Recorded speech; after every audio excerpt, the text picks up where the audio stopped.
Everybody for being here this afternoon, Tuesday, May 7th. This is our City Council study session.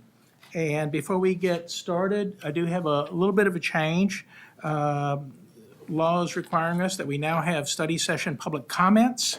So this portion of public comments will be for agenda items on the study session agenda only. Public comments related to items on consent agenda, public hearing agenda, or regular agenda will be heard during the regular portion of our city council meeting beginning at 6 o'clock downstairs. As a reminder, there's a 3-minute time limit for each citizen to speak with a reasonable limitation on speakers on any one topic or item and a maximum of 15 minutes total on the same topic item. Anyone wishing to speak shall be courteous and cordial. Please refrain from any disparaging or inflammatory remarks directed at any member of the city council or city staff. Is there anybody here wishing to speak on a study session item? Seeing none, we will move to section B of our meeting. There is a couple of housekeeping items. Item B3 is being taken off the agenda for this evening. It will be considered at a future date. That is, B3 will not be discussed this evening. B8 will take place after B2. B8 will move up and be discussed after B2. So with that, item B1 is to discuss regular agenda items. Councilwoman Bennett? I'm good, thank you. Very good. Councilman Jackson? Thank you, Mayor. I have a question on one of the on the consent agenda, I believe. Okay, regular items. Item M2, regarding the painting of the fire hydrants throughout the city. Mr. Sarter? Was TJ's the only company that bid on that? So originally, we used another contractor to perform the painting of the fire hydrants, and that contractor could not perform the work. We actually had a contract with him last year to do the work, and then he couldn't get the paint, and then after the paint became available, he could no longer perform the work because he didn't have the manpower. So then we tried to reach out to find anybody that could bid it, because there are very few, if any, companies that have fire hydrants because it's such a specialty item. We finally found a company, and they were actually on buy board. So we used the buy board competitive pricing to bid this hydrant project. So we're already in the process of painting fire hydrants, Yes. right? Okay, We so- were doing 40 hydrants a year is Okay. what we were originally doing with a small budget. The fire department was actually doing it originally with a small allocated amount. So then we agreed to take it over. We just decided to do a capital improvement project to do all of them throughout the city, one fell swoop, finish everything up. Primary reason for that is the cost of paint. The Tnemec paint, or the 2-part epoxy paint that we use on the hydrants, is through the roof, and it keeps going up incrementally. So we elected to do it all at once while the paint was available and finish them. Now it becomes a maintenance item from this point forward. Okay. And we have about 2,000 fire hydrants left to paint. Yes. Okay, so there are fire hydrants that we will not be painting because they've been painted. Yes. Recently. In the last 3 to 4 years, they've been painted. How many total fire hydrants we have throughout the city? Ballpark? About 23, 40, somewhere. Okay, so not much more. Okay, all right. It's $116 per fire hydrant. To me, doesn't seem like No. a high amount of money, given the cost of the paint, the labor, and someone's having And to that's drive. sandblasting each individual hydrant and Right. cleaning up all the debris and the resin that they remove. And when do we expect to have to repaint these again after they're painted? This 2-part epoxy lasts between 10 and 15 years. Okay, all right, very good. Thank you. Sure. Okay, one other question, I believe, Mayor. Item M8, the contract regarding the janitorial maintenance. If this is in the materials and I missed it, I'm sorry, but did we include the Firehouse Theater as one of the properties under this new contract? We did include it under the new contract. We did, okay. And they did price it out per cleaning. And I Okay. gave that information to Jennifer Brady. Okay, all right, very good. So then, I haven't seen a response from the Firehouse Theater and the contract that we provided. So I'm assuming that's all still under negotiation and that's subject to change? That's correct, yes. Okay, all right, very good. Thank you. Thank you, Mayor, that's all. You're welcome. Councilman Merritt. No questions at this time, and the city management staff was able to address most of my questions on our Friday meeting. Very good, very good. Next item, excuse me, is B2, discuss and provide feedback regarding the implementation of the comprehensive plan, including prioritizing, implementation projects and tracking implementation metrics. Yes, hello. My name's Kira McCardle. If you give me just a second, I'm just going to get my presentation shared with you guys.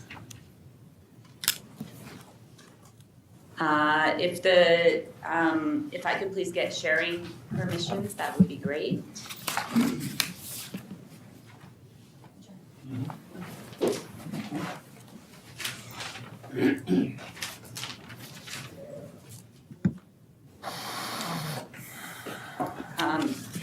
If Kevin Slater is there, if I could get sharing permissions, please.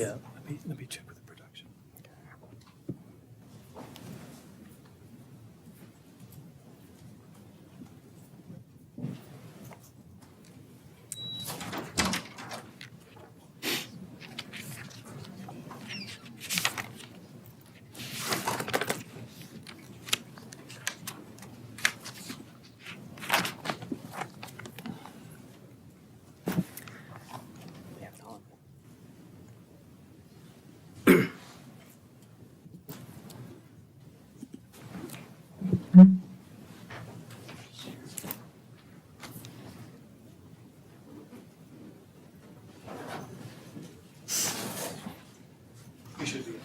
She should be able to.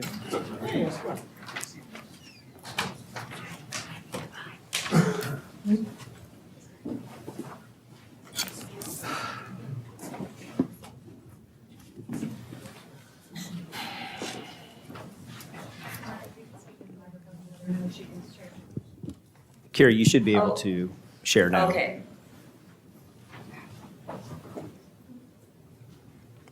It still is not providing me the option.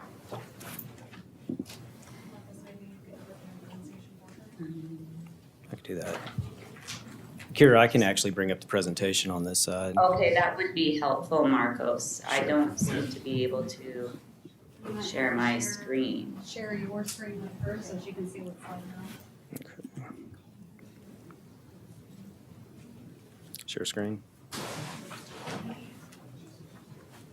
I don't feel so bad. One moment, please. Which one is yours? Should be the. Should be that first one, Stacy, right underneath the blue screen. That one. This one? No. There should be one for comp plan implementation. Show all. There you go.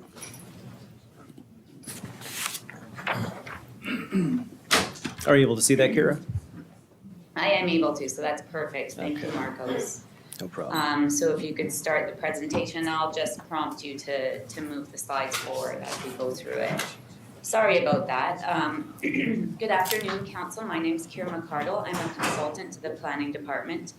And I'm here today to talk to you guys about the comprehensive plan and what the city is doing, the city staff is doing to work towards its implementation so that vision within the comprehensive plan can be reached. Just a note for council before we start this presentation. This item is scheduled to come back at the June 10th joint meeting of P&Z and council for further discussion. So if there is further work or further information that council would like, we will be able to provide it at that time. Next slide, please, Marcos. So before I really get into the bulk of the presentation, I kind of wanted to take a step back before we started and really talk about how the Farmers Branch Comprehensive Plan that was adopted in 2023 relates to the city's operation on a year-to-year basis. There is, if you will, a crosswalk between the Farmers Branch 2045 plan and the strategic plan that you as a council put together each year. The Farmers Branch 2045 plan, as we will talk about today, has a lot of direction for initiatives that the city can take, different projects, whether they be one-off projects or ongoing projects, that the city can do to help support the vision that the residents put together as a part of the plan. So the critical business outcomes that are identified as well as key focus areas are key to the success of implementing the Farmers Branch 2045 plan. Next slide, please. So as I said, the plan, or the comprehensive plan, which was adopted in 2023, provides a citywide vision for what the city should look like 20 years from now. And that vision was put together not by staff and not by the consultant. It was really through public engagement with the residents and businesses that are in Farmers Branch. So 20 years from now, Farmers Branch did want to be a welcoming, diverse, and evolving city, still prioritize parks, and still have a small town feel within the Metroplex, as we are so close to the center of it. Also, through the public consultation, 7 guiding values were established. These guiding values relate to themes that came up again and again through public consultation, and some of the guiding values, to provide examples, were to still be a city in a park, to retain the small town feel that the city has, and to attract more businesses and restaurants to the city so that there are more of those amenities and services for residents. Some of the ways that the comprehensive plan has been used since adoption, again, it's been adopted for over a year now, about a year now, and is that this city staff does use the comprehensive plan in evaluating applications and in the analysis of applications that is given to council so that council can make decisions on zoning cases. In addition, and I'll talk more about this in this presentation, it's been used to inform city-led projects. A great example of this is the update to the Trails Master Plan that's currently going on. There was a great effort put forth by the sustainability group and now the Public Works Department to ensure that project aligned with the direction given with the comprehensive plan. And that's really one of the key messages that I have today, is that projects that the city does take on, if we do want this vision that was established by the people, by the residents to be realized, it is important that there is alignment between the things that we do and the guiding values and the vision of the comprehensive plan. Next slide, please. If we do want the vision of the comprehensive plan to be realized, it does require that the city undertake some work to make sure that we take steps to get to that vision. The city does have a bulk of policy and regulation that's in place. It's important that we do look at that policy and regulation and make sure that it supports the vision that's identified in the comprehensive plan and supports the guiding values. So if we adopt a new regulation, is it ensuring that it will help bring new businesses to our city, that it will retain that city in a park feel? And those are considerations that need to be made as council makes decisions at each of their council meetings. The comprehensive plan, through that process, the staff and residents did, and as well as businesses and stakeholders and the consultants, identify some opportunities where the city could take on projects or initiatives that would bring the city closer to that vision. It's a long list of projects. It was summarized within your packet. It's about 41 projects. So there is, of course, no way that we could do all of that at once. That would be a lot to undertake and pretty overwhelming. So the consultants did attach a general timeline to those projects, short-term, mid-term, and long-term. Staff has now gone and attached general guidelines for years post-adoption when we would ideally start implementation of those projects. Again, they're on this slide here. They are just guidelines. Things do come up and cities' needs can shift, but it's something for us to keep in mind as we go through implementation of the comprehensive plan. Next slide.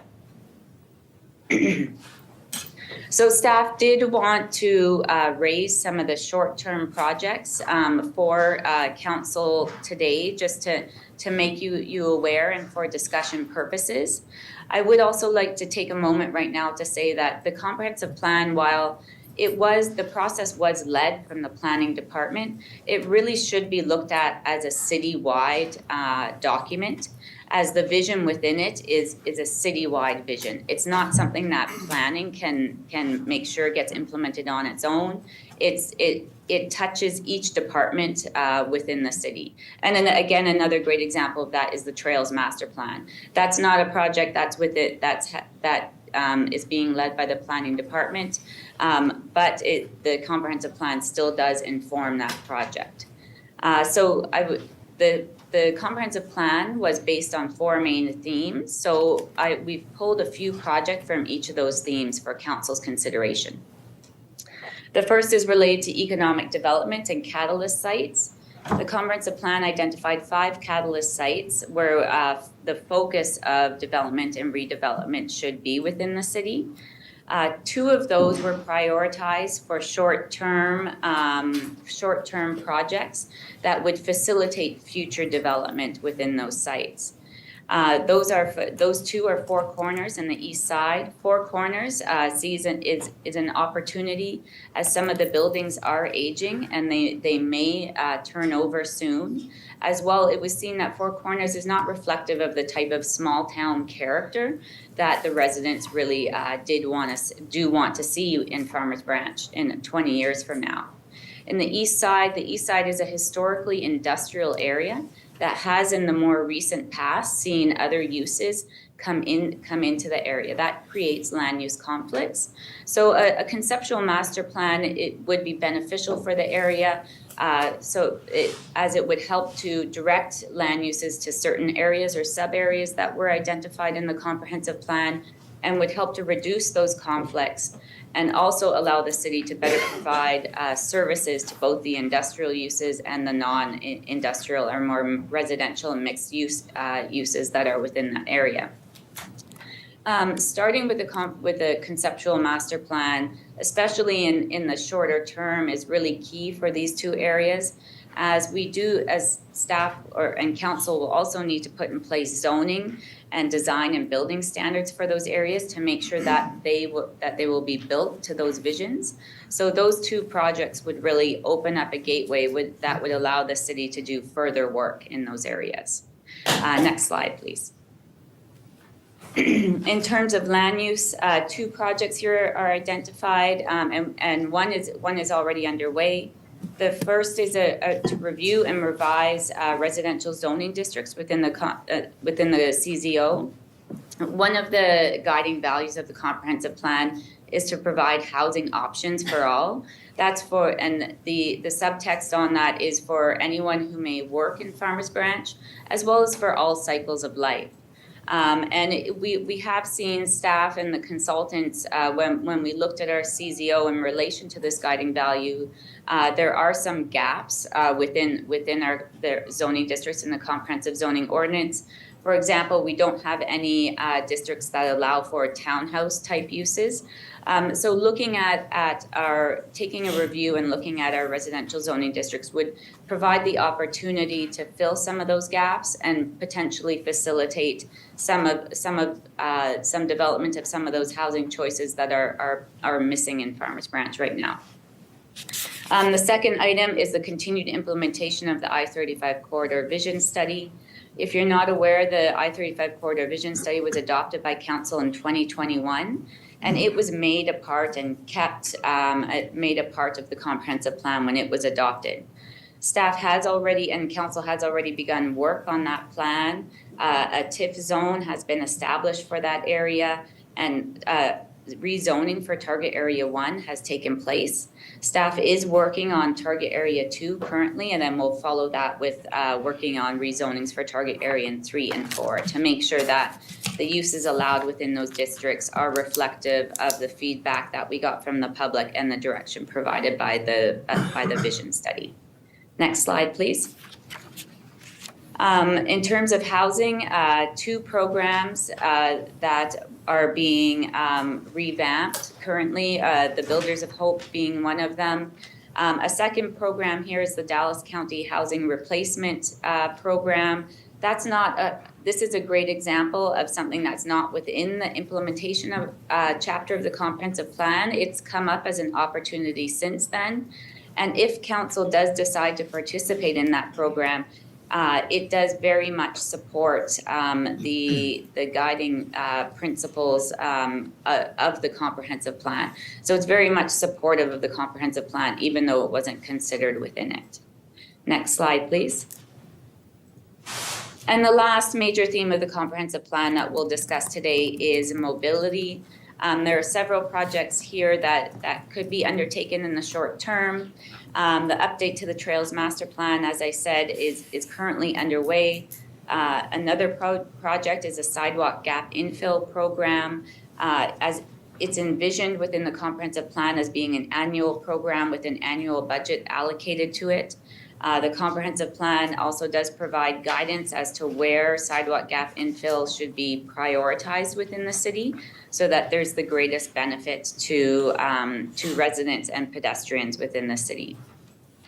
Also developing a program to scope and design livable street retrofits. There were 5 potential street retrofits identified within the comprehensive plan. And that program would allow us to start to take steps towards implementing it. And establishing a Safe Streets campaign. This is in relation to a lot of work that police already is doing. But it may mean that we collect some information from them in a bit of a different format than we currently get from them. And implementing a neighborhood safety improvement program.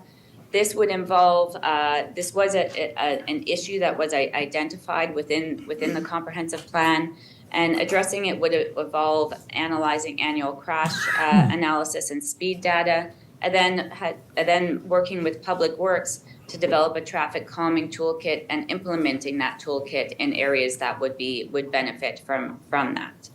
Next slide, please. And to wrap up my presentation today, staff is also looking at ways that we can report back to council and to the public on the progress of projects that we're undertaking, or that council has directed staff to undertake to implement the comprehensive plan. We have worked and talked to different departments through the city who would be potentially working on some of these projects or leading some of these projects, and talked about metrics that we could collect from them staff is suggesting an annual basis to report the success and the progress on some of these items. And an example that's pretty easy to quantify is if a sidewalk infill program was initiated, we would be able to report yearly the number of feet of sidewalk that was increased within the city of Farmers Branch. So that's a way for staff and council and the public to understand work that the city is doing to work towards the vision of the comprehensive plan. Next slide, please.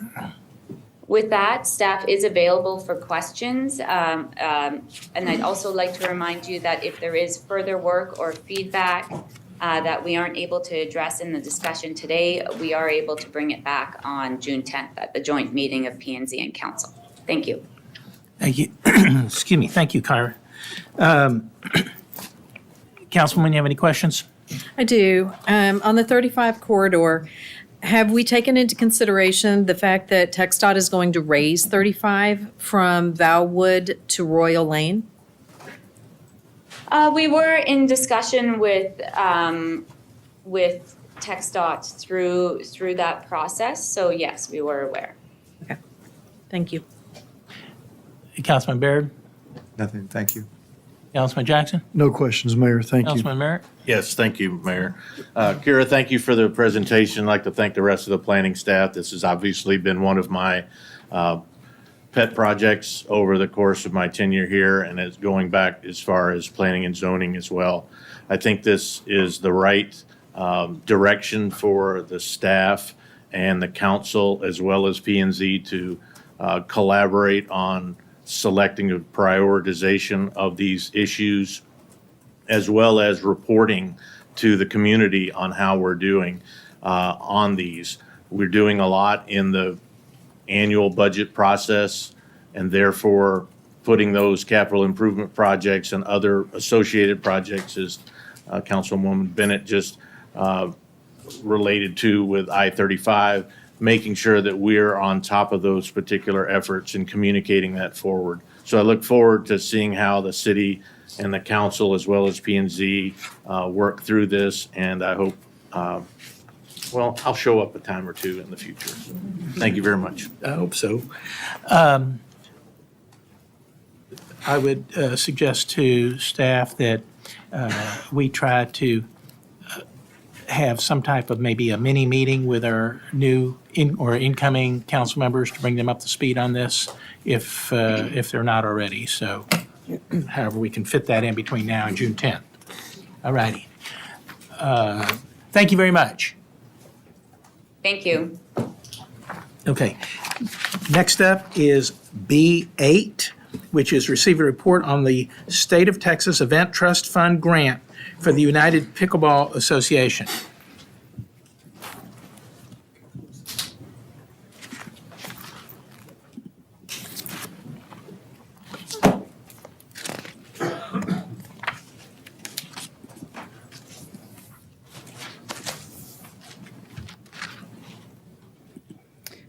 All right, good afternoon.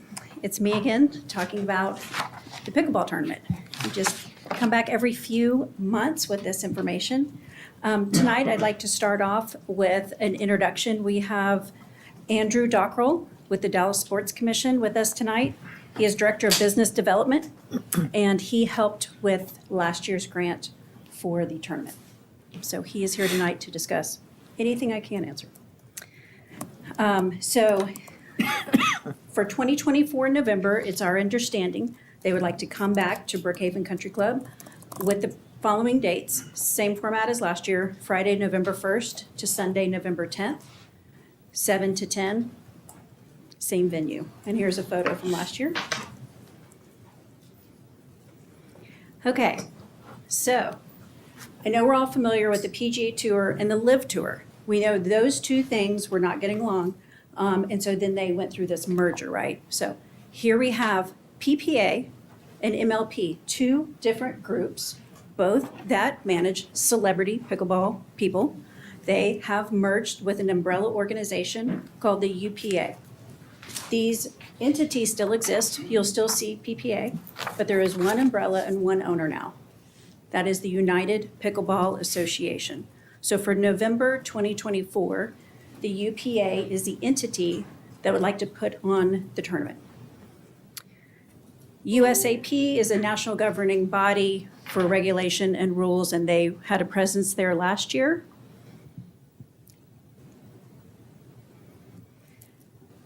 Last year, November 2023, the USAP, the governing body, and the PPA, those were the two entities that put on the tournament. This year, it will be different. It will be the UPA. Clear as mud? We got it? I know, I've got a lot of acronyms. I swear I only have 4.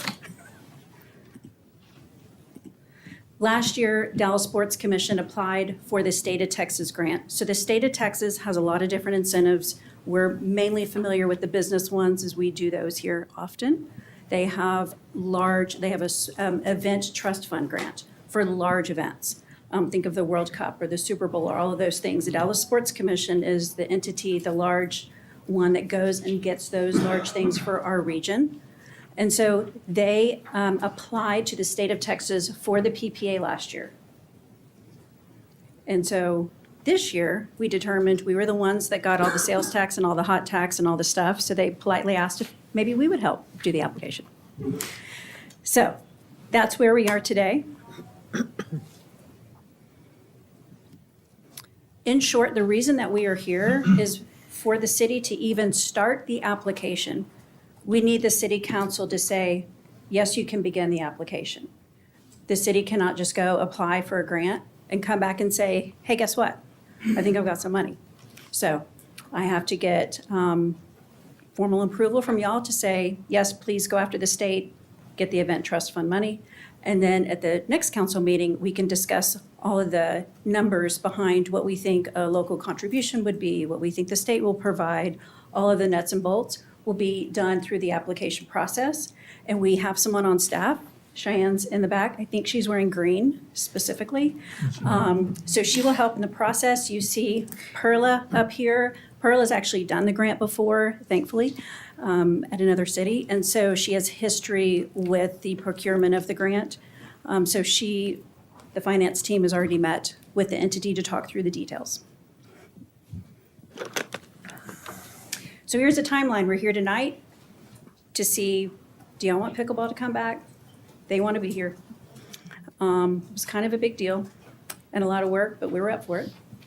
And the next council meeting, we can kind of get into the nuts and bolts of the grant pieces. And the application is due to the state in early June.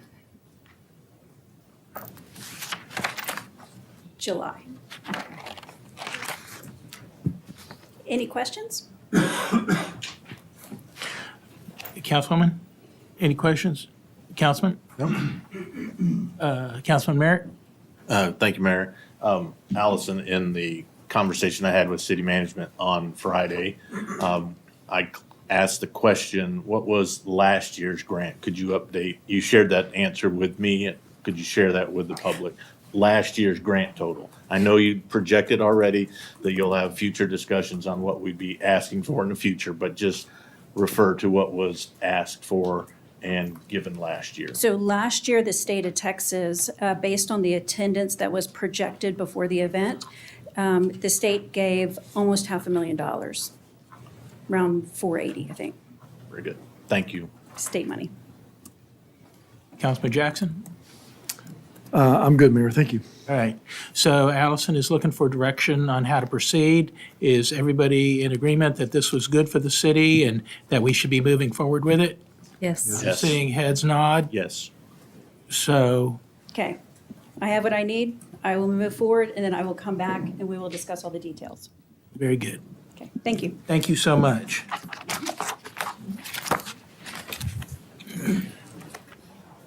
Hey, Allison? Allison?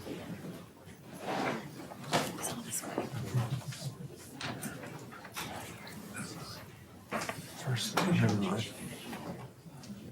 Did I miss all of that stuff? All right, that's fine. Next up is B4, discuss an amendment to the Code of Ordinances related to multifamily inspections.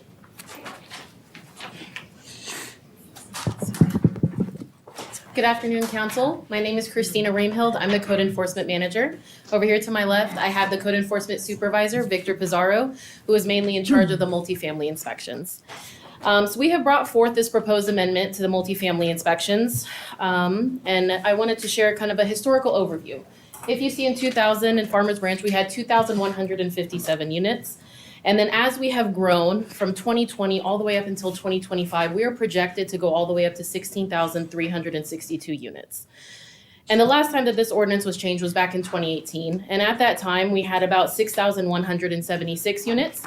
And at the time, that ordinance and that procedure worked for us. But where we are at right now, we believe that it's no longer sufficient and assisting with the inspectors to be able to go out to all of these units. So currently, our inspection practice, we have a total number of 51 complexes.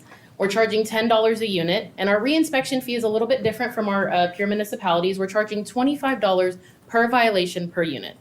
Our 2023 revenues based off of the violations that we found last year was $115,000. So our current practice is at this time, if the apartment complex is less than 5 years old, we're only doing exterior, and we are only doing it on complaint basis for the interior. 6 to 10 years old, we're doing 25% of the total units. 11 to 20 years, 50% of total units, and then 21 plus years, we are doing 100% of the entire complex. So at this time, this is taking quite a bit of staff's time to be able to go out to these complexes, because as you can see, 21 of the 51, we are going out and doing 100% of those units. And at that time, that number for 100% is 2,224 units. And the total that we're doing, the 25%, the 50%, and the 100% is 3,667. Those are the total number of units that the code inspectors are going out and inspecting. What we are proposing at this time, based off of working with planning and zoning, what we have found is that we will have a total number projected of 67 complexes coming in addition to the 51. So we are proposing that we increase our license fee to $13 per unit. And we're also proposing that we change the reinspection fee to $150 per unit to kind of mirror our peer municipalities, because at this point, nobody is doing per violation. And so we believe that it will be more efficient for our inspectors to do it per unit instead of per violation. So if we have the same amount of violations and we change our reinspection fees, we would come up with a revenue of $332,000. And so the proposed inspection frequency, we are proposing that we do 0 to 3 years. We're proposing that we still do exterior only because these are fairly new apartment complexes. Anything that is 3+ years, we are proposing to do 10% of the total units up to 100% as needed. And what the up to 100% as needed means is that there are 3 or more violations in one unit, we will add on another unit. If there are 5 or more violations in one unit, we will add 2 more units. So that way the ones that we are having problems with, we're still able to go up to 100% as needed, but the ones, we're not trying to penalize them for their age. So that way, if they're not having any issues, we're able to do the 10%. So as we can see, we have our current and our proposed at the top here, and these are some of our sister and other municipalities that we have around the area. And so as of right now, these are kind of the differences that we'll see. And then do we have any questions? Thank you very much. Councilman, any questions? Councilman Baird? I'd vote for $15 instead of 13. That was my only comment. Okay. Councilman Jackson? Thank you, Christine. I think this is a very reasonable approach, and compared to the other cities, I think we're very much in line. I would agree with Councilman Baird. If there's another $2 to squeeze in there for the city, I'd be on that too. But I trust the research and the results. I'm good either way. Thank you. Okay.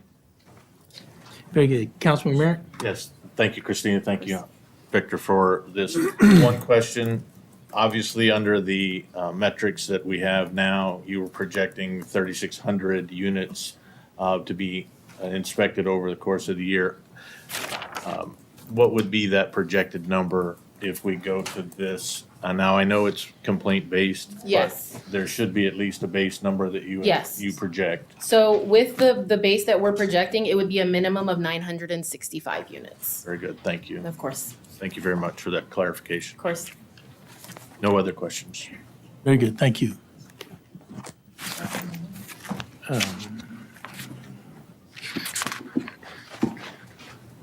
Okay.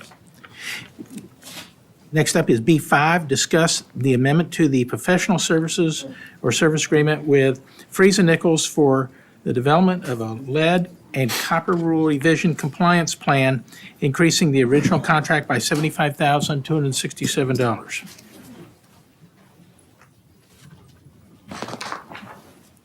Good afternoon, Mayor, members of council. I'm Ryan Sauter, Director of Public Works.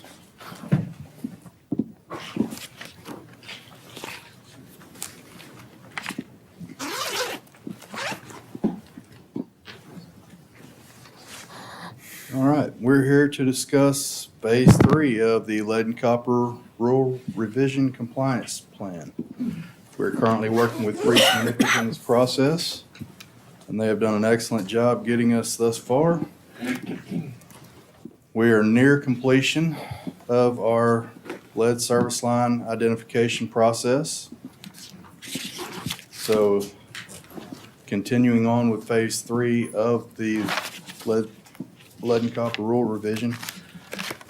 By October 16th, we have to have the LSL inventory, lead service line inventory, completed. We're on track to meet that deadline easily. This LSL includes public and private service lines for the identification of non-lead service lines, lead service lines, galvanized requiring replacement lines, and lead status unknown lines. This particular revision right here, the lead status unknown, we have to provide a definitive identification for these lines now. EPA provided guidance as of April 1st, I believe, that said they will no longer allow the unknown status. So we physically have to pothole each location that is identified as unknown, and we have to verify what that source is. And as originally anticipated, all of this information has to be updated annually or tri-annually, depending on your status once we complete this process. The tabular version of the inventory must be made public on this, either at City Hall or on the city website.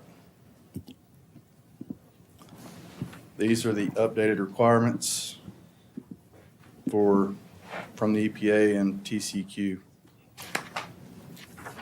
As I said a second ago, all unknown service lines must be eliminated from the LSL, which means we have to provide confirmation of the identification. We have to provide confirmation of all mains that were installed on or before the 1st of January 1989. All of these can be considered non-lead, which assists us in removing the unknowns. And then you have the replacement of galvanized requiring replacement lines. These are to the actual structure or the home up to the building inlet. And all of this must be performed by 2037. I will let you in on a little secret. Moving forward, you're going to get some great news about this as a result of our hard work performed on the lead service line inventory. So we're not as bad off as we once thought, which is great news. Phase 3, this is what is part of the new contract revision with Brees and Nichols. It'll include the project management coordination meetings, public-facing inventory and communication materials, final inventory and review submittal to TCEQ and EPA, and updated LSL compliance plan. The total amount of this contract, we're looking at $75,267. And with that, we have questions. Thank you, Ryan. Councilman Baird, I have no questions. Councilwoman? So how many, we have 13 years. Yes. So how many miles do we have left to complete during that 13 years? You said you had good news for us. Well, I have good news about the lead service lines. Okay. That news is coming. As far as what we're currently doing with the cast iron replacement, we're north of 100 miles in the city. We're making tracks on it, but that's going to be a slow process. The 2037 is right now focusing on removing the lead service lines primarily from the system. So that's from the meter. It's actually from the water line itself, from the tap all the way to the house. So anything that's identified as galvanized, requiring replacement, or lead containing is going to have to be replaced. That information, we only have a few more to verify, and then we'll be able to provide the update on that information. How does that affect our residents With regards to up to their homes? the city, as of right now, from the EPA guidance, the city is going to be responsible for paying for those that require replacement per this guideline. Very good. So if it's something that's been identified as a problem and it has to be remedied, it'll fall on the city to do so. And that's going to take a lot of coordination internally And it's gonna take some support from city council to get that done, because there's gonna be a lot of legal documents that are gonna have to be filed. There's gonna be contracts that have to be created, and there's gonna be a lot of communication with those residents that are affected, because should they elect not to participate when this does come to fruition, it's gonna fall back on them. And then any ramifications from the EPA and TCQ will also fall back on them. So they're gonna have a window there where they can accept it and take part in it. But if they don't want us to do it on their property, then it's gonna create a whole new problem for them. So that's probably where we're gonna need some assistance from council with that coordination and communication. Okay, thank you. Yes, ma'am. Councilman Roman? I'm fine. Councilman Jackson? Yeah, thank you, Ryan. I remember this being a topic that we had another phase of contract coming with Freeze and Nichols on this, and so Yes. I don't have any questions. Perfect, thank you. Sorry, Thank you. Councilman Merritt, I was, Ryan, thank you Thank for you. the presentation. Just a quick question. Do you know at this juncture, the number of unknown lines? Or is that still under study, if you You're will? trying to run the surprise, Councilman Merritt. Okay, We do know. fair Right enough, now, we have 55. fair enough. 55 that are unknown. Thank you. No other questions. I know this is an important topic for Public Works and the community as well. So, thank you. Yes, sir. I have two questions, if I might. On the introductory page, on the fourth sentence, it said, this revision requires cities and other water utilities to take significant action. Do we know what significant action means? Who's the judge of that? That's a loaded statement, Mayor. When you're talking about the EPA and TCQ, that significant action is a term used in a lot of their verbiage.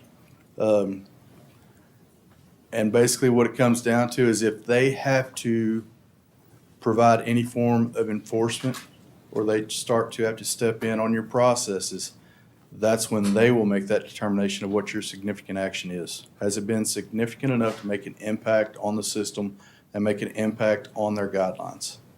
But ultimately, that decision is going to come from whichever authority issues the direct guidance or the direct support, which in our case will be TCQ. We'll be working directly with them on this And- because they are the ones that are enforcing the EPA guidelines in Texas. Okay, and I assume that we'll be getting periodic updates from our Public Works directors? Yes, sir. Okay. Absolutely. It's Thank a hot you. topic. Yes. Last thing, I did hear on the news where the government was talking about making about $3 billion available in grant funding. Do we have, is it just too early to know whether there will be any grant assistance available to our city? We'll probably qualify for a certain amount of it. Anything we qualify for is going to require a substantial match, though, just because of the demographics of our area. And that's kind of been the historical factor with all of these. So we're going to have to weigh the pros and cons. We're going to have to weigh the amount of time it takes us to manage that grant and everything that comes with the grant versus what we're actually going to get out of it. But yes, some funding will be made available. We will qualify for some of that new funding that's coming forward. We probably won't see any of that until 2027, 2028, Okay. further down the line. And as we get closer to that point, you'll start to see some of those guidelines and requirements come out. They'll be published then. Okay, Right now, it's pretty early. well, very good. Thank you. You bet. Appreciate all your efforts on that. Yes, sir. Next up is B6, discuss Hoya Park's current initiatives and proposed improvements relating to fencing, lighting, security cameras, and shade covers. Good afternoon, council. Give me 1 second to set up.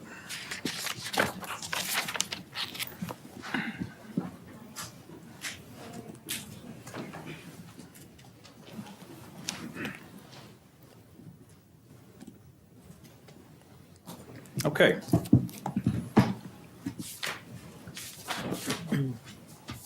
Mayor and council, I'm Robert Diaz, Parks and Rec Director. I have Mark Moffitt, our park superintendent here, And we have a slide coming up that will have some financial information. We'll get Perla Tavera, our Deputy Finance Director, to kind of speak to some of that.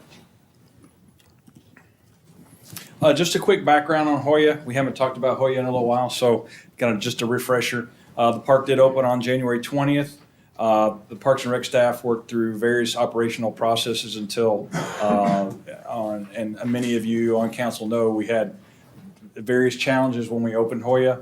And so until about April 1st, and then we decided to go ahead and establish some regular operational hours and processes. And then currently, we have hours of 9 to 10. So we open the park in the morning. We have security fencing currently around the playground area, not the entire park, but the playground area mainly. We close the park in the evenings at 10 o'clock.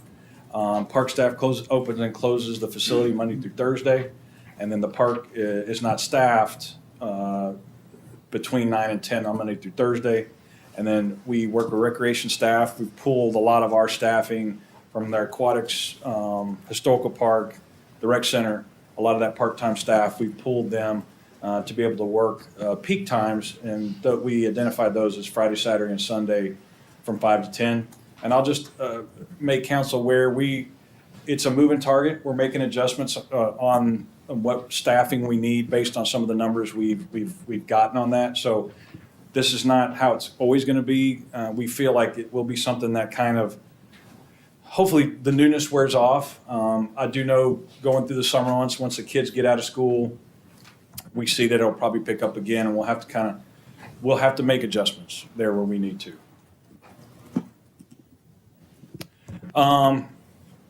So in addition to what I just said, currently rec staff are prioritizing resident use of the park during those peak hours.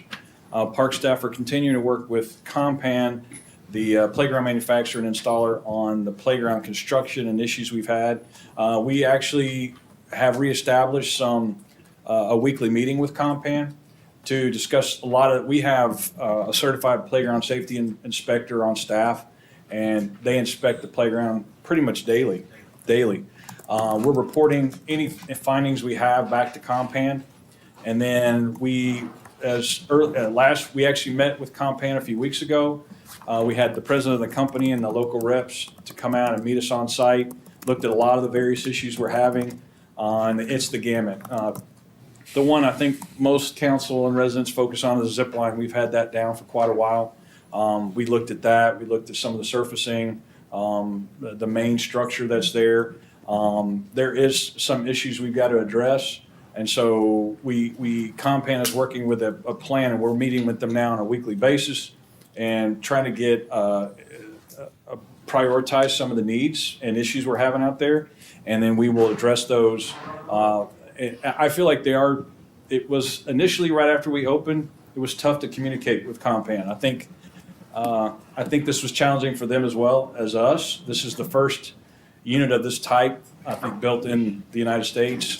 So it's presented some challenges to them as well. So they're having frequently to go to their engineers and things like that to get some feedback. So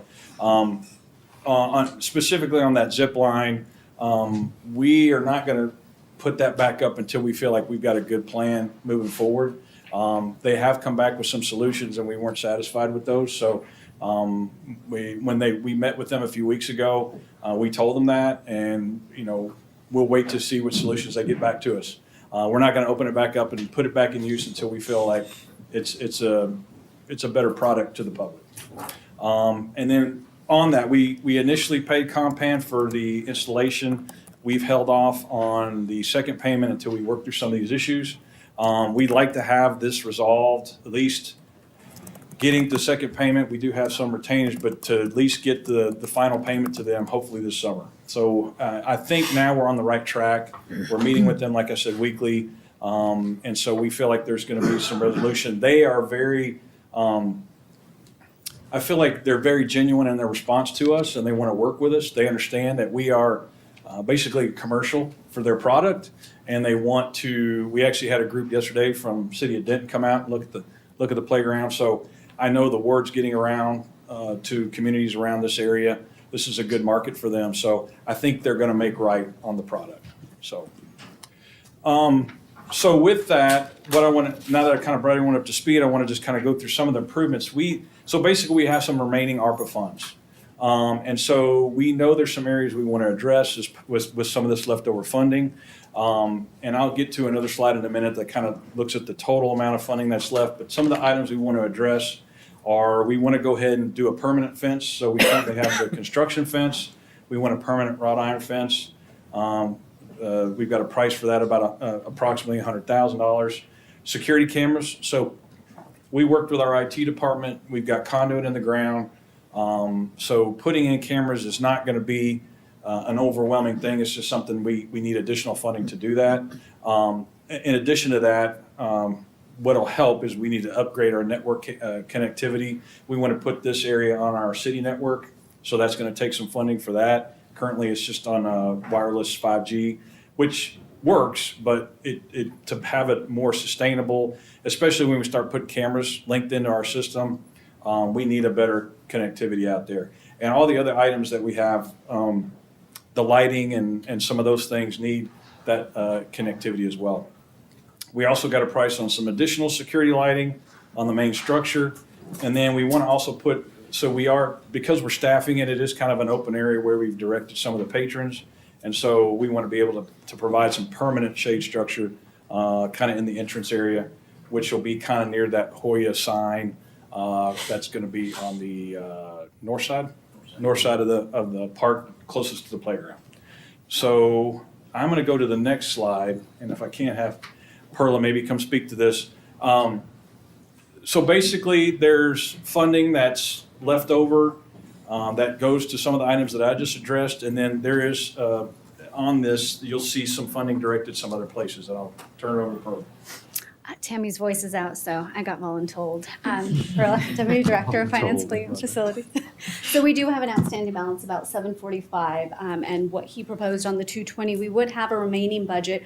We were going to do some swap with general fund and then some actual improvements to the detention center. As I'm sure everybody's seen, we've had some, it's in desperate need. So so this would again all come from ARPA.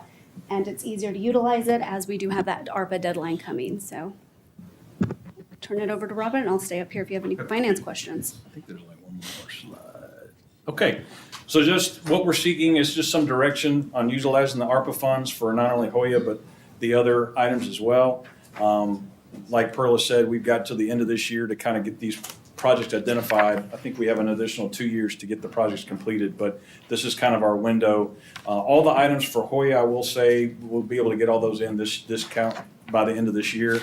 And then the items left for the other facilities can be done, at least contracted this year, so then they can have the 2-year window after that to get completed. So I think questions, so I'll answer any questions you guys might have. Very good, thank you. Councilman Baird? Thank you. Can you go back a couple of slides to where we're spending each, that one, right? One more up. Oh, okay. There you go, thank you. Yes. So where exactly is the fence going to be? I'm sorry, what was that? Where will the fence be? So currently, we are just going to look at fencing, and we have to bid that item out. So when we come back to council, we'll give you the exact location and how we're looking at it. But it's going to be currently in the location that we have the temporary fence. We will extend it. We are wanting to extend it out just slightly to, to the west toward the creek, to add a little bit more of that green space, so it's not so tight up against just the playground, and there gives us a little more open space in there. But we looked at some options on doing the whole park and things like that. We really want to focus on the playground because that's what we're securing in the evenings. So, and when we bring that back, because we'll have to bring this back to council to do after the bids, we'll bring back to you a drawing exactly how that's going to look. Okay. Do you know how many security cameras you're wanting to put in? I think we're looking at like 30. Steven, does that sound right? Steven Schweiger with IT. I don't know if you remember. Do you remember how many cameras we looked at? I believe it's 12. 12. Sorry, I don't know why I had 30 in my head. It's close. That's a little overkill, but anyway, 12. Okay. And you said, what is the company name? Compan. Compan. Kompan. So you said that Hoya's kind of acting as a commercial for them? So- Kind of, yeah, Kind of, right so, now. so are they going to pay us then for that? I think they're gonna come back and want the rest of their funds, but Gotcha. yes. Okay, thank you, that's all I had. Councilwoman Bennett? So where's this vendor located that it's taking quite this time? Compan? They're a U.S. company, but I know a lot of the products that they manufactured were overseas, I believe in the Czech Republic. Yeah, the Eastern, That's correct. yes, they're a U.S. company, but the manufacturing is overseas. How much is the final payment that we owe them? I believe it's in that 1.5 million Okay. range. Where are we at on daily visits now? Do we have any idea? I don't know if our Monday through Thursday, do we have any numbers on our, Let's talk about our recreation superintendent. Fridays, we're seeing about 1,000 attendees. Saturdays, we are pushing about 1,500, and then Sundays, we go back down to about 1,000. thank you. Okay, thank you. Councilman Roman? So, at what point would we start considering not having staff there, or is that a permanent thing? My hope is that we get through summer. I'm thinking once school gets back going in the fall, I think the numbers will come down. And it could be that we look at even this summer, we're like, Jessica and her group is tracking the numbers. And like I said, we're adjusting staff based on kind of the numbers we're seeing. I think the newness will kind of wear off, and I'm interested to see how the heat's going to affect usage at night as well. Even at 10 o'clock, mid-July, it's still going to be warm out there, so I don't know if that's going to help or hurt the numbers that'll be out there. I know people are probably more likely to go out at night once summer gets here. So it's just one of those things we'll just have to keep monitoring and kind of go from there. Would the security cameras in any way be able to replace staff from being there? It could, because I know we utilize cameras at a lot of our facilities, the rec center, the pool. It could be that if we get to the point where, and those will be in the city network, they'll be part of the regular cameras that are all around all our other complexes, tied into public safety as well. So it's one of those where if we're monitoring it that way and we're securing the gate, as long as we're doing that and we start to see some of those numbers go down, then it might make more sense to not staff it. Okay, that's it for me. Councilman Merritt? I think my peers have asked most of the questions. Thank you All both right, no for problem. the presentation. Councilman Jackson? Thank you, Robert. Not a question, just more of a consideration. I think that part of our camera package, maybe we consider plate reader in that area. So no answers requested, just a thought. Okay, thank you. Thank you. All righty, so you need direction from us?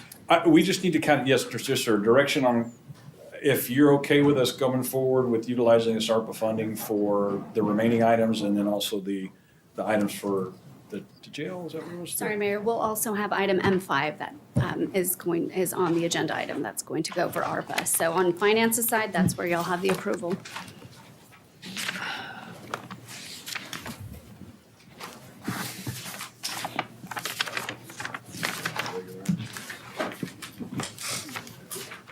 Yeah, M5, it's M5. So we'll take the action there. Okay, thank you very much. Oh, wait, hold on a second, see voluntold. All right, I'm gonna get out of the way. You guys go. M5 tonight is, I'm sorry, Tammy Zimmerman, Director of Finance. M5 is actually the reallocation of Mercer Park. So we will need direction from council on whether we are reallocating the leftover for Hoya to the detention center, the jail, in a upcoming council meeting where we'll bring forward an ordinance. So that's the direction we need. So I see some heads nodding. Is everybody expressing a preference to move with the reallocation in that direction? Yes, I'm fine with that. That's good. Okay. Okay, thank you. We'll bring Very it forward good. on the next council. Thank you. Thank you. All right. All right, you get to see me one more time. We did this on purpose. Doing B7? Yes. Okay. Next up is B7, discuss modifying ordinance number 82-95 related to no parking zones to reflect no parking along Tomfield Road, northbound and southbound between Rawhide Parkway and Valley View Lane. Okay. Let me go ahead and get- Okay, Mayor, Council, we're gonna talk about one more Hoya item, and we'll get through this hopefully relatively quickly, but we're looking at modifying ordinance 8295, which is the no parking zone ordinance. Following the opening of Hoya, the traffic along Tomfield between Valley View and Rawhide Parkway became an issue. We had parking on each side of that, especially up in that Valley View, close to Valley View, close to the alleyway as you come along Tomfield. So it became a traffic and pedestrian concern because you had parents and little kids going back and forth. City of Strath addressed the local resident concerns by adding just some special event, no parking on each side, basically from on Tomfield, from Valley View to kind of Rawhide Parkway entrance to Orengood. Parks and Rec staff then added special event fencing in that area, the parking spaces next to the handicap spaces to prevent some of that crossing as well, that pedestrian crossing. And then we talked about the no parking signs. So the added fencing and the signs, when I've been by there, has definitely helped that entire, basically from Valley View up to Orengood entrance. People are parking in Orengood because they have to. As far as I know, since we've implemented that, we really haven't had any other traffic, public safety concerns coming out. So I think it's done what it's supposed to do. People are complying. I was a little worried initially, thinking people are just going to park there anyway, but they've complied from what I can tell. This is the area we're looking at. So basically, we're looking at no parking on the east side of Tomfield to Rawhide, and then this is the entrance to Orengood. So we'd like that all the way down to Valley View as well. That would be the west side of Tomfield. We would still leave the handicap access. Those spaces are already identified. We would keep those open.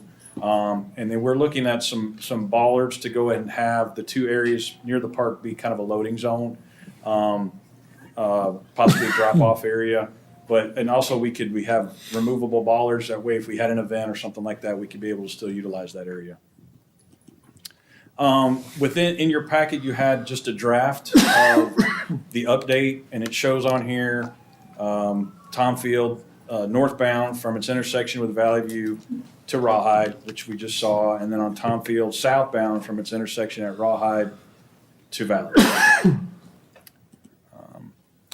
So we just identified that. So basically, if this is something council gives kind of the head nod again to, we would bring back the actual ordinance changes, the draft basically that you all on a consent item. And we could bring it back May 21st, or if there's any changes, we can always get back, get the draft updated and come back at a later time. But that's kind of our time frame to get this done. And I don't have any questions. Very good. Councilman Roman? No, I'm fine with it. Councilwoman Bennett? Thank you. No. I'm good. Okay, he's good. Councilman Mayor? Quick question, Robert. Yes, Thank sir. you. This all looks very No good. problem. I'm good with that. Is there a thought that there will be some permanent parking type signage? I know we're using temporary signage at the moment, but will there be any permanent type Hoya logo signage going forward? Oh, you mean for the park, or you mean just for the parking? Both. Both, okay. We do have some Hoya branded signage inside the playground area. We are gonna work with Public Works to put permanent no parking if this ordinance is approved. I've already talked with Ryan, and he said that once the ordinance changed, then they can go in and get some permanent signs, similar to what they did on, I know some of those intersections going, how we have that, I think it's 20, 30 feet from the interstate, they put those in, but we'll just have a no parking similar as you have other places. It was more of we use those signs to direct people to where the Hoya parking is. Oh, I see what you're saying. That's the focus, not so much I recognize that Gotcha. no parking will have a. That its temporary own- signs, you Yes. wanted to see if those were, we can look at adding some of those. I'm only asking, Sure. had you thought of that going forward? We haven't, because I think the temporary ones, but we can look at some more permanent ones in there, sure. Very good. That's all. Thank you, Rob. Very good. We'll look forward to seeing this come back then, unless any objections. No objection. Okay, All right, thank you. you bet. Next up is B9, receive an update from the mayor and city council members regarding board liaison information and from outside organizations and other meetings attended. Councilman Baird, Nothing? Councilwoman, Nothing. Councilman Roman. Yes.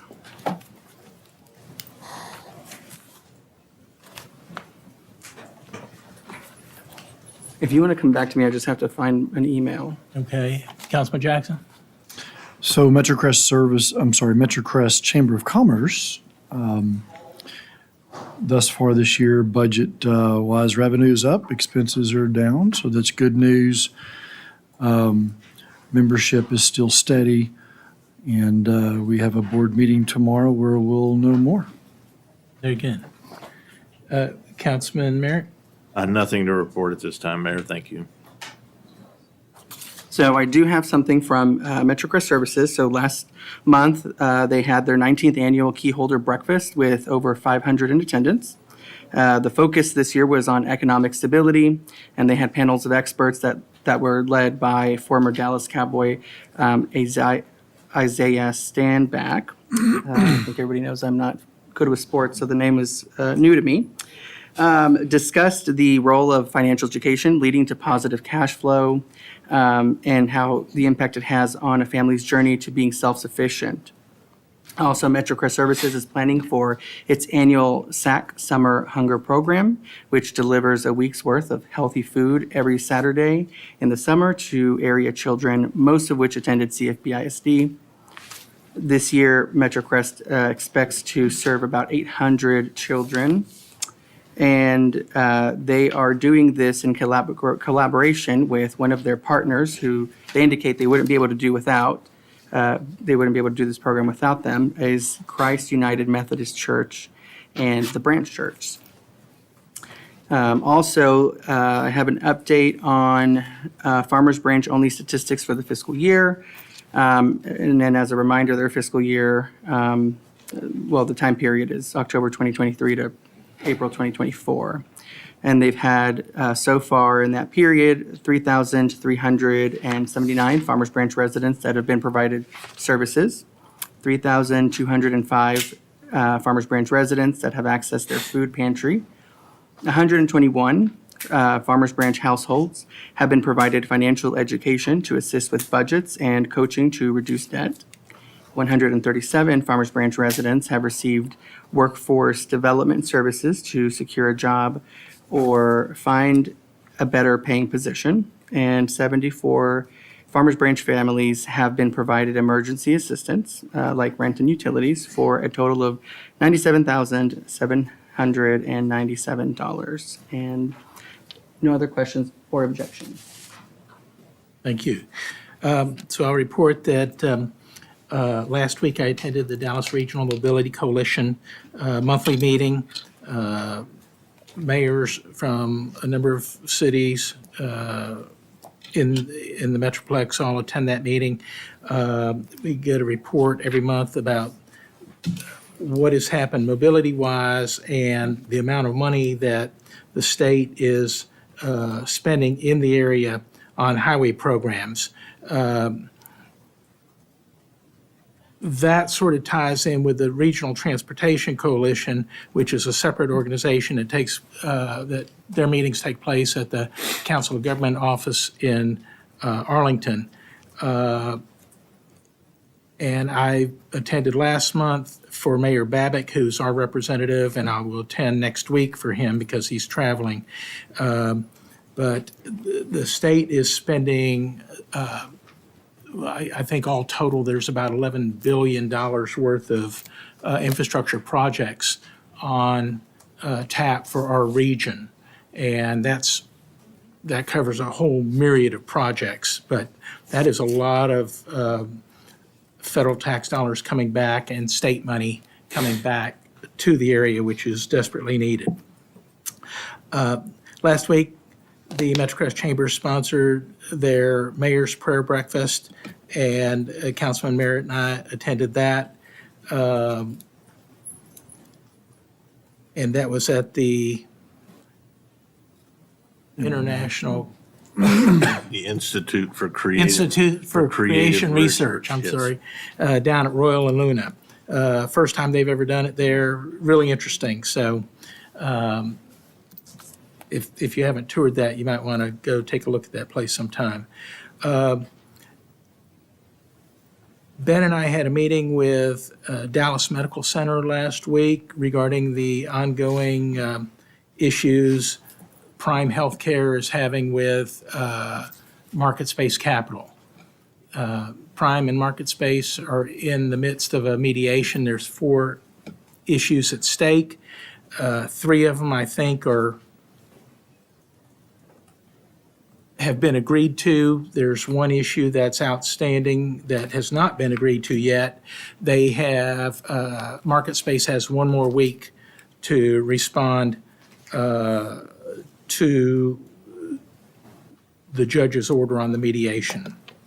So I expect to get some word from Prime or Dallas Medical Center, even though Dallas Medical Center is not really connected to this project, on what is happening.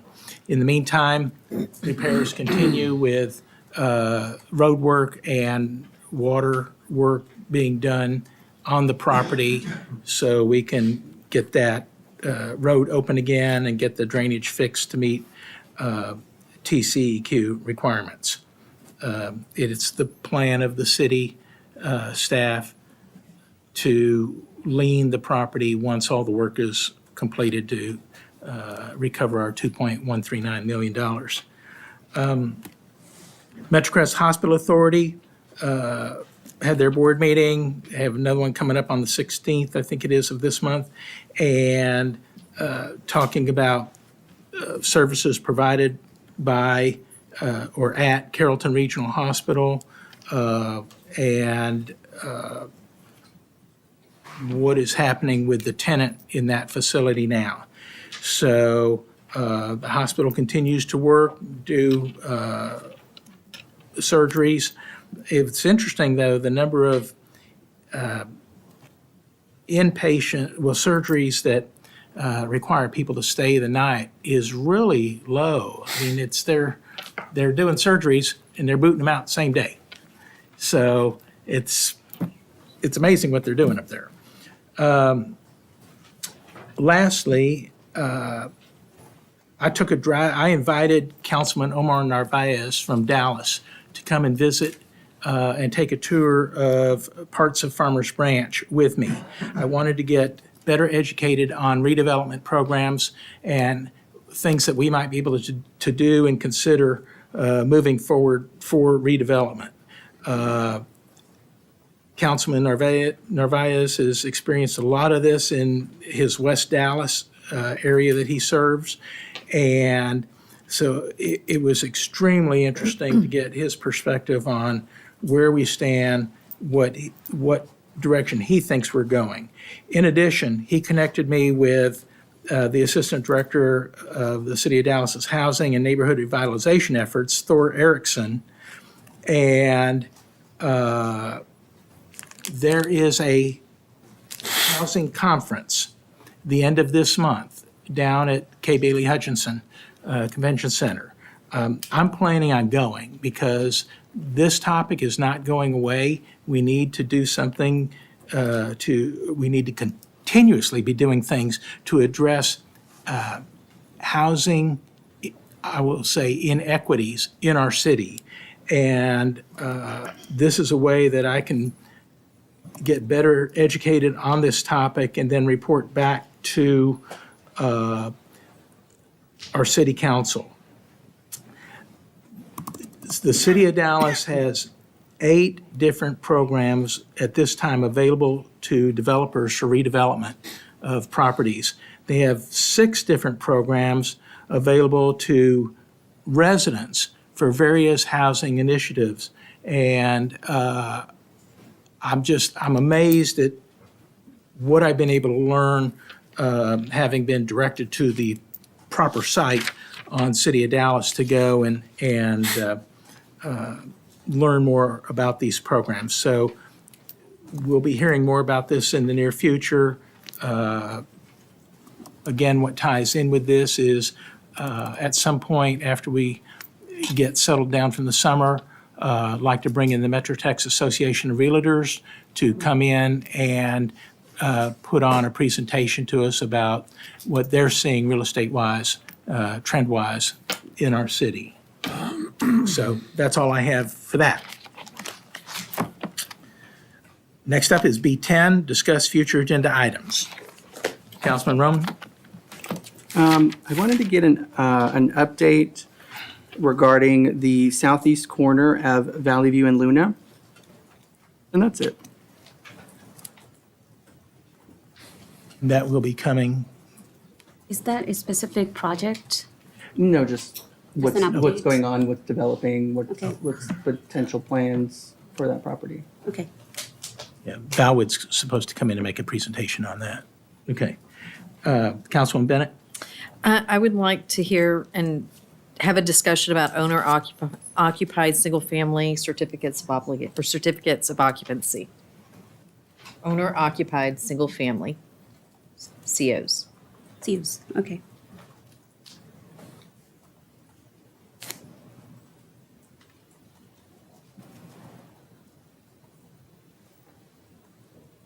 Councilman Baird? Nothing at this time.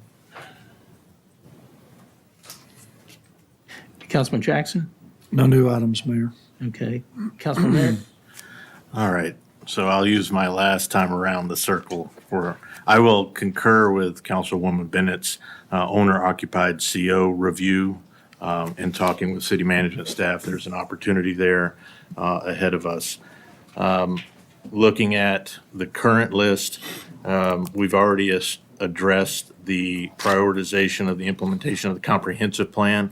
I'd challenge my peers here at the table and the future peers and the planning and zoning to continue to do that. And so that doesn't go away.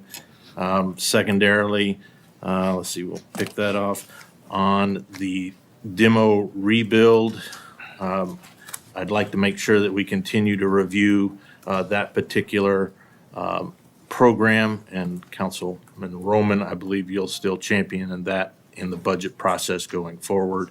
I hope that to be the case. Related to the drone activity, I'd like to thank city management staff for providing a memorandum on that. I'd like to communicate to the community that drone activity is going to be an FAA responsibility and not the city.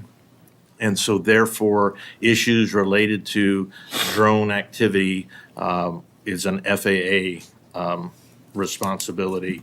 And so that's super important. There's a wonderful memo that staff put together, and I appreciate all the research that went into that.